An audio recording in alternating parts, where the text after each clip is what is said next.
আজকে বাজার থেকে নিয়ে এসেছি চুস্তা। এটা গরুর ভুঁড়ির একটা অংশ, আপনারা অনেকেই চিনে থাকবেন।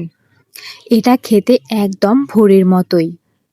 আপনারা বুঝতেই পারবেন না ভুঁড়ি খাচ্ছি নাকি চুস্তা খাচ্ছি। একবার এই চুস্তা খেলে বারবার খেতে যাবে। এখন আমি এই ভুঁড়িটা ভালোভাবে কেটে নিব আর পানি দিয়ে ভালোভাবে পরিষ্কার করে নিব। ভালোভাবে ধুয়ে নেওয়ার পর এখন এটা আমি জাল করে নিব গরম পানি দিয়ে, যাতে এটা শক্ত হয়ে আসে আর ময়লাটাও বের হয়ে যায়। তো গরম করার জন্য এখানে আমি সামান্য একটু হলুদ আর লবণ দিয়ে নিচ্ছি। তারপর বেশ কিছুক্ষণ ধরে এটা আমি জাল করে ফুটিয়ে নিব। কম করে 15 থেকে 20 মিনিট ফুটিয়ে নিতে হবে। গরম পানিতে ফুটিয়ে নেওয়ার পর এটি আপনি রেখে দিবেন ঠান্ডা হওয়ার জন্য। ঠান্ডা হয়ে আসলে এটি আপনি ভুঁড়ির মতো ছোট ছোট টুকরা করে কেটে নেবেন। বেশি বড়ও না আবার ছোটও না, মাঝারি সাইজের করে কেটে নেবেন।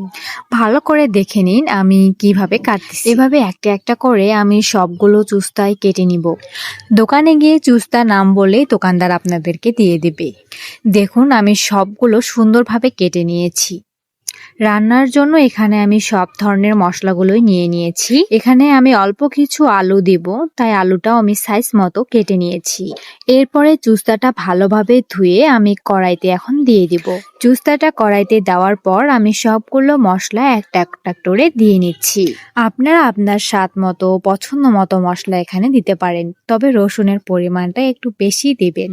এরপরে দিয়ে দিচ্ছি সামান্য একটু লবণ আর একটু হলদি গুঁড়া। তারপর দিয়ে দিলাম পরিমাণ মতো তেল।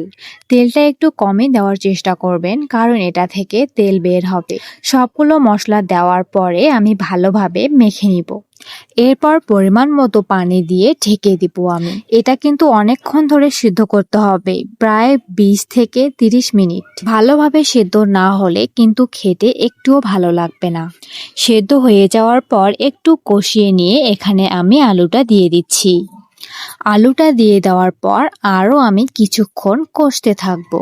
একটু করে পানি দিয়ে আমি আলুটা কষিয়ে নেব। এর মধ্যে আলুটা আমার সিদ্ধ হয়ে যাবে। ভালোভাবে কষতে কষতে আমার তরকারিটা তেল ছেড়ে দিয়ে আসলেই আমার তরকারিটা রেডি হয়ে যাবে। আমার এই রান্নাটা কেমন হয়েছে আমাকে অবশ্যই কমেন্ট করে জানাবেন।